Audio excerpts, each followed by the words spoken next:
Hello everyone, welcome to our channel Pawan physics.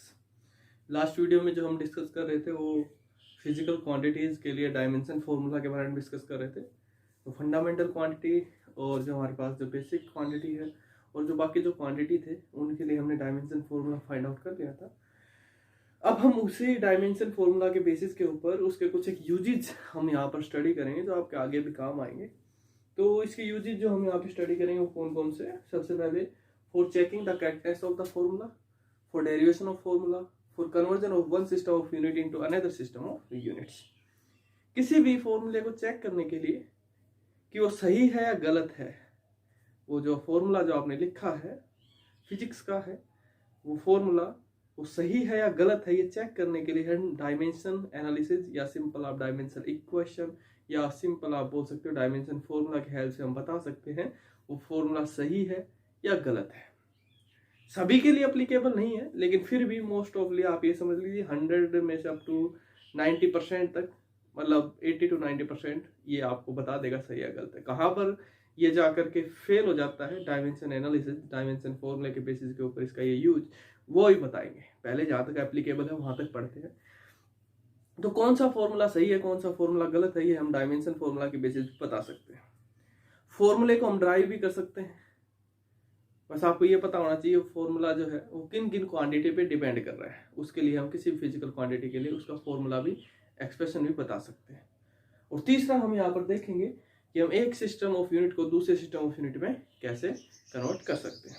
तो देखिए start करते हैं। सबसे पहले for checking the correctness of formula, example लेकर के समझते हैं, एग्जाम्पल से अच्छे समझ में आ जाएगा। जैसे मान लीजिए आपको कोई फॉर्मूला चेक करना है कि वो सही है या गलत है, किसकी हेल्प से? डायमेंशन फॉर्मूलाज की हेल्प से। तो जैसे मैं आपके सामने फॉर्मूला लिख देता हूँ, किसका फॉर्मूला लिख देता हूँ? फॉर एग्जांपल मैंने वेलोसिटी का फॉर्मूला आपके सामने लिख दिया, या मैं कोई ऐसा फॉर्मूला लिखता हूँ जो आपने शायद अब तक थोड़ा बहुत जिसके बारे में आइडिया ना हो। जैसे फॉर एग्जांपल मैंने ये लिख दिया T is equal to 2 pi under the root of L/G। ये मैंने यहाँ पर लिख दिया। ओके, एक बार मैं देख लेता हूँ ठीक है या गलत है। चलो ये फॉर्मूला मैंने आपके सामने लिख दिया, T is equal to 2 pi under the root of L/G। Okay, हमें चेक करना है ये फॉर्मूला सही है या गलत है। तो कैसे चेक करेंगे? ये हमारे पास बेस होता है homogeneity of dimensions, principle of homogeneity of dimension. Homo मतलब सेम। थोड़ा बहुत अगर आपको मैथ में आइडिया हो, अगर मैथ में आप पढ़ते आ रहे हो LHS, इफ अगर आपके पास LHS और RHS बराबर आ जाती है तो हम बोल देते हैं कि हमारा कंसेप्ट सही है, हैंस प्रूव्ड हो जाता है। कुछ वैसा ही लॉजिक यहाँ पर है। अगर यहाँ पर ये फॉर्मूला, ये जो इसके सामने आपने लिखा है 2 pi under the root of L/G, अगर ये इसका फॉर्मूला है तो डायमेंशन फॉर्मूला के बेसिस के ऊपर जो प्रिंसिपल ऑफ होमोजेनिटी हमें बताता है, इधर की साइड जो डायमेंशन फॉर्मूला आएगा लेफ्ट हैंड साइड का और राइट हैंड साइड का जो डायमेंशन फॉर्मूला आएगा, अगर वो दोनों डायमेंशन फॉर्मूला अगर इक्वल है तो ये फॉर्मूला जो आपने लिखा है वो सही है, अदरवाइज गलत है। चेक करके देखते हैं। टी क्या है यहाँ पर? Time period. टाइम पीरियड की यूनिट सेकंड, सेकंड का डायमेंशन फॉर्मूला कैपिटल टी। तो लेफ्ट हैंड साइड में जो डायमेंशन फॉर्मूला है वो क्या है? T1 है या M0 L0 T1।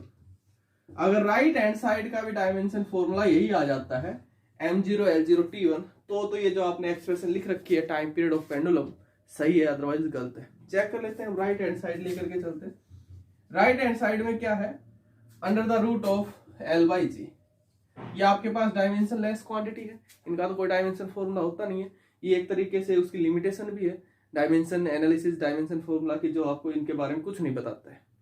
तो इसका अगर हम चेक करते हैं L/G, चेक कीजिए। L की यूनिट लेंथ है, लेंथ की यूनिट मीटर, मीटर मतलब L1। G acceleration due to gravity, simple acceleration metre per second square, metre per second square मतलब LT-2। ओके, तो ये आपके पास क्या बच गया? T-2 ऊपर जाएगा तो T+2, T+2 और इसका अंडर रूट मतलब पावर 1/2। कितनी बच गई? T⁻⁴ तो लेफ्ट हैंड साइड में जो आपके पास डायमेंशन फॉर्मूला आया और राइट हैंड साइड में जो डायमेंशन फॉर्मूला आया, दोनों सेम आए। लेफ्ट हैंड साइड में भी यही है M0 L0 T1, right hand side में भी यही है M0 L0 T1। It means आपके पास ये जो एक्सप्रेशन जो लिखी हुई है वो सही है। तो इस तरीके से आप प्रिंसिपल ऑफ होमोजेनिटी के बेसिस के ऊपर बता सकते हो जो एक्सप्रेशन जो आपके सामने लिखी हुई है, जो फॉर्मूला जो आपके सामने लिखा हुआ है वो सही है या गलत है। एक और चेक कर लेते हैं।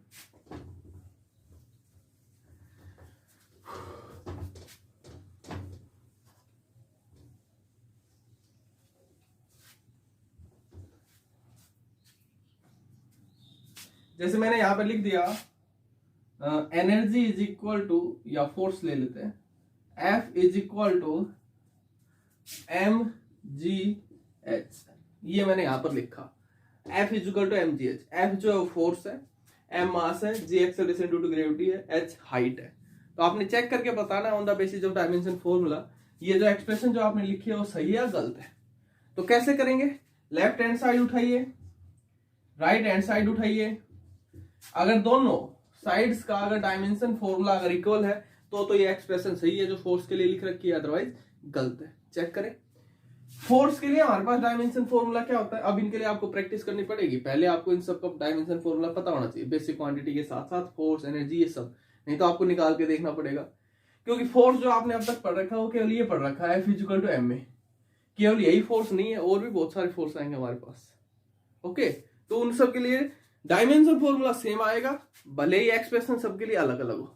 जैसे आपके पास एनर्जी है, एनर्जी आपने एक पढ़ रखी है पोटेंशियल एनर्जी, उसका फॉर्मूला क्या होता है mgh, एक kinetic energy half mv square. Okay, dimension formula दोनों का सेम आएगा। एक्सप्रेशन या फॉर्मूला बेसिक से अलग हो, लेकिन डायमेंशन फॉर्मूला दोनों का सेम आएगा, क्योंकि एनर्जी है, एनर्जी का डायमेंशन फॉर्मूला सेम। तो अब चेक करते हैं जरा। फोर्स का डायमेंशन फॉर्मूला हमारे पास क्या होता है, m1 L1 T-2। तो ये है हमारे पास लेफ्ट हैंड साइड का डायमेंशन फॉर्मूला। अगर राइट हैंड साइड का भी डायमेंशन फॉर्मूला यही आ जाता है तो ये एक्सप्रेशन सही है, अदरवाइज गलत है। तो चेक करें, राइट हैंड साइड लेकर के चलते हैं। राइट हैंड साइड में क्या है, m मास है, मास का m, मास किलोग्राम, किलोग्राम के लिए m, g acceleration due to gravity LT-2, h उसने बोला हाइट तो L1। तो आपके पास क्या हो गया, m1 L2 T-2। तो जरा चेक कीजिए लेफ्ट हैंड साइड और राइट हैंड साइड क्या इक्वल आ रही है, नहीं आ रही। तो ये जो फॉर्मूला जो लिखा है, एक्सप्रेशन जो लिखी है वो गलत है। एक और चेक कर लेते हैं।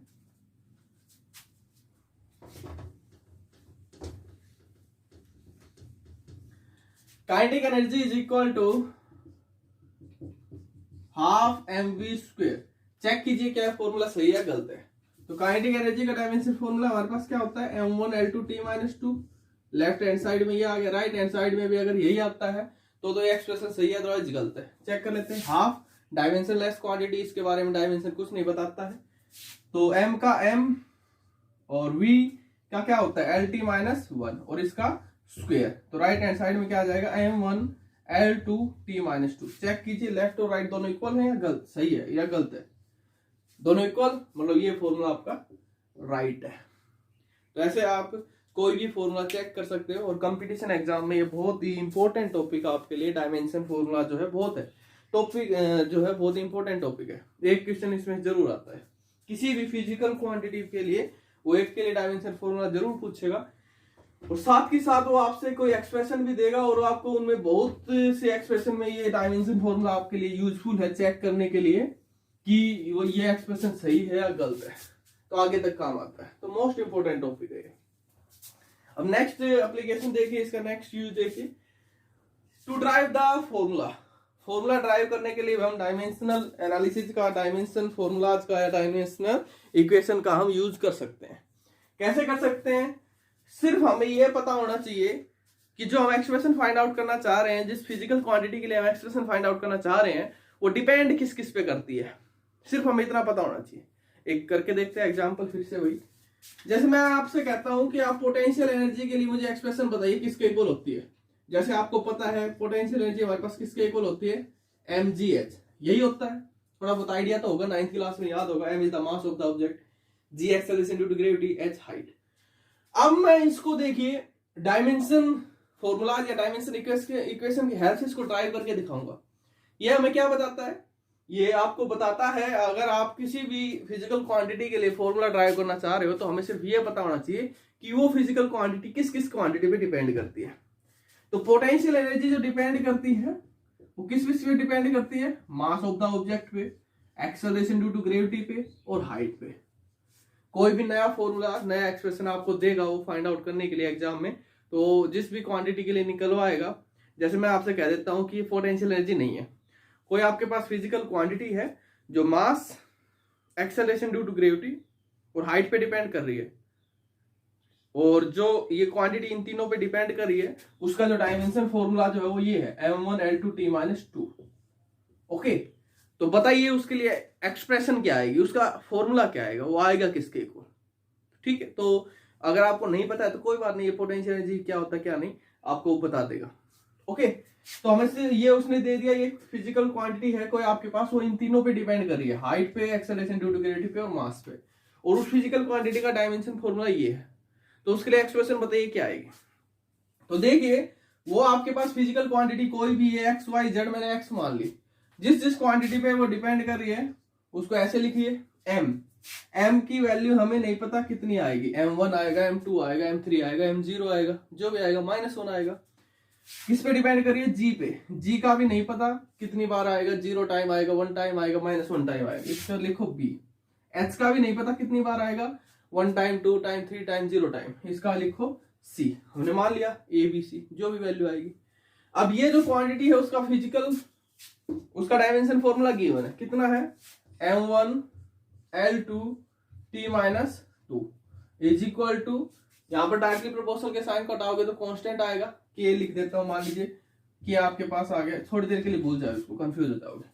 तो इधर आया आपके पास m a g b h c। अब इससे आगे ये भी प्रिंसिपल ऑफ होमोजेनिटी के ऊपर बेस है, उसी के बेसिस पे हम इसको यहां पर फिर से फर्दर सोल्व करेंगे। तो कैसे सोल्व करेंगे देखिए,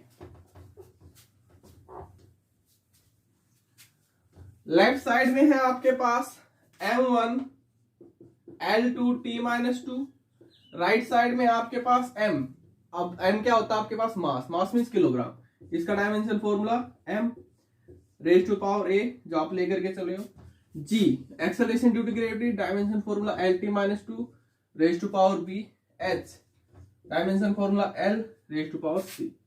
इसको थोड़ी देर के लिए आप कोई नहीं ऐसे लिख लीजिए, m raise to the power a, l raise to the power b ये, t-2b और l c।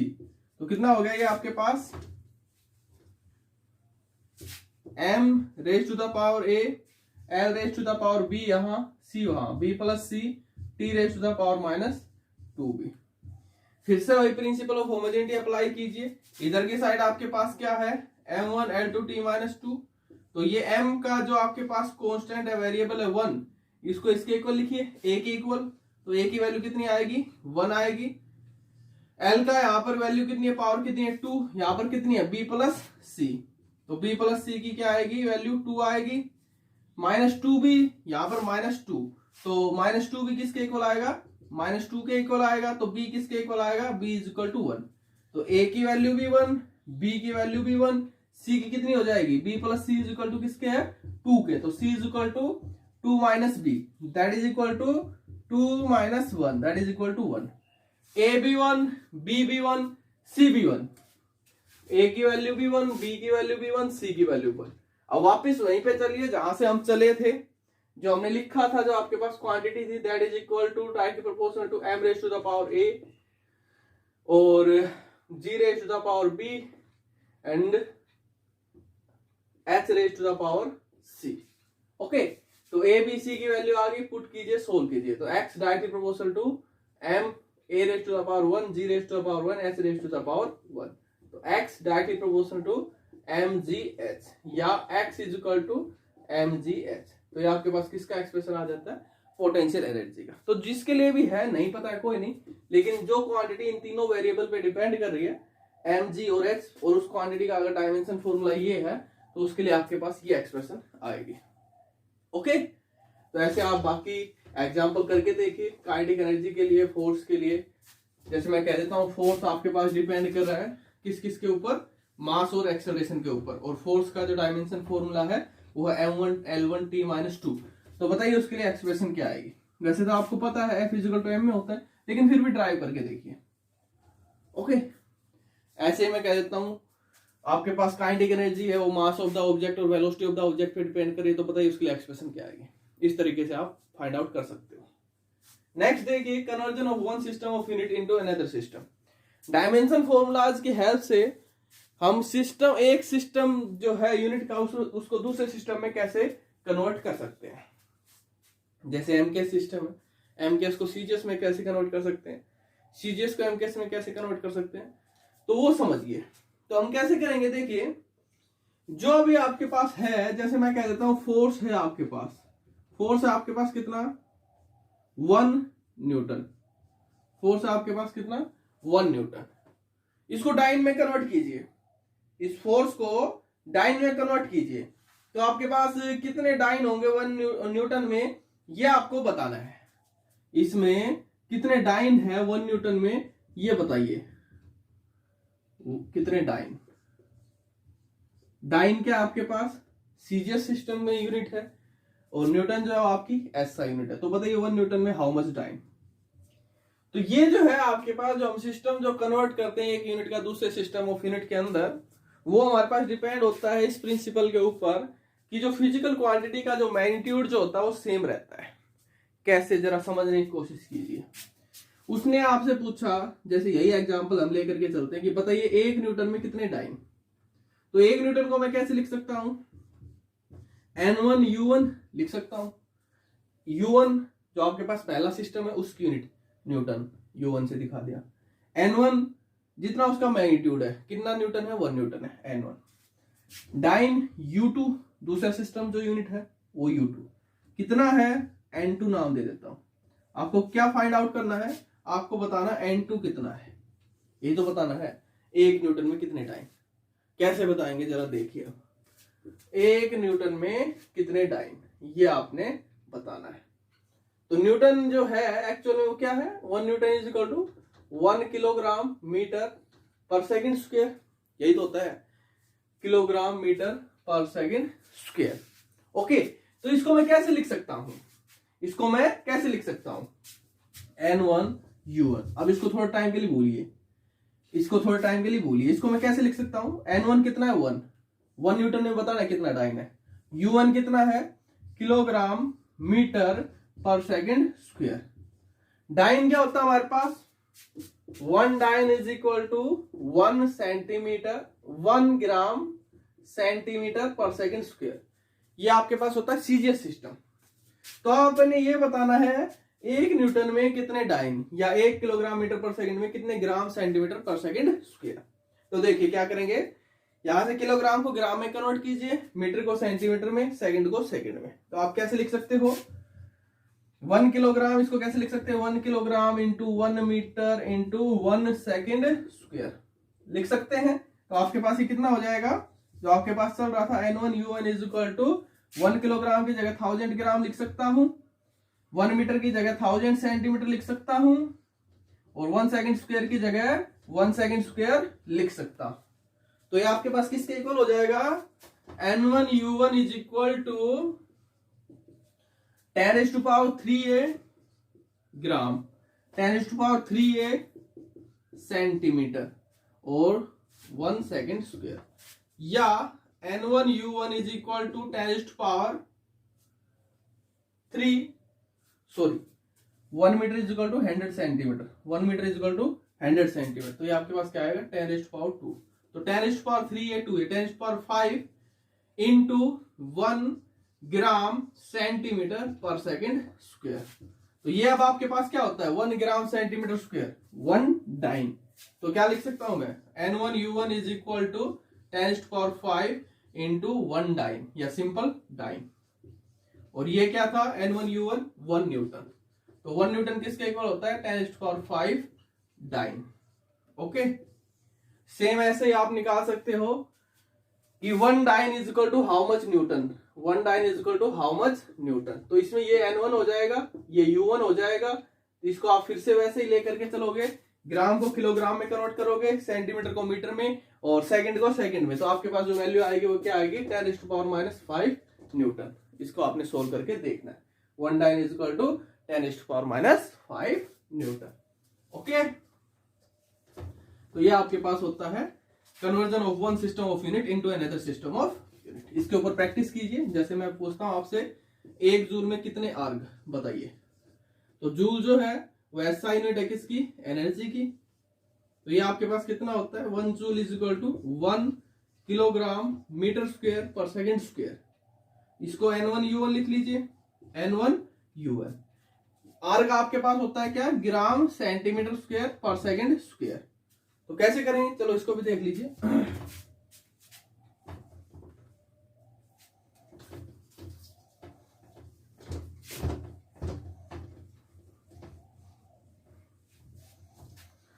N1U1 is equal to 1 joule, N1 is 1 and U1 is joule, is equal to N2U2। N2 आपने निकालना है कितने अर्ग है, U2 क्या है, अर्ग। मींस 1 जूल क्या होता है, kilogram metre square per second square.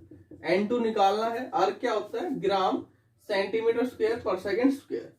तो चेंज कीजिए फिर से वही 1 इंटू आपके पास ये कितना हो जाएगा, 1000 ग्राम सेंटीमीटर स्क्वायर। इसको हम कैसे लिख सकते हैं, ये जो आपका चल रहा है N1U1 is equal to 1 into 1000 gram into 100। 1 metre में कितने सेंटीमीटर, 100 सेंटीमीटर। इस सारे का स्क्वायर करोगे, okay, 1 metre square is equal to 100 centimetre, और इसका square into 1 per second square. तो ये कितना हो जाएगा, N1U1 is equal to 10⁻³ gram into 10⁻⁴ centimetre square into 1 per second square, या 10⁻⁷ into gram centimetre square per second square. और आपके पास 1 gram centimetre square per second square किसके इक्वल होता है, 1 आर्ग के। तो इसको आप कैसे लिख सकते हो, 10⁻⁷ इंटू 1 आर्ग्स। ये आपके पास आ जाएगा 10⁻⁷ आर्ग। ओके, तो आपके पास 1 जूल कितने के इक्वल होता है, 10⁻⁷ आर्ग के। तो ऐसे इसके ऊपर बाकी न्यूमेरिकल सोल्व करके देखिए। आज की वीडियो में इतना ही, थैंक यू।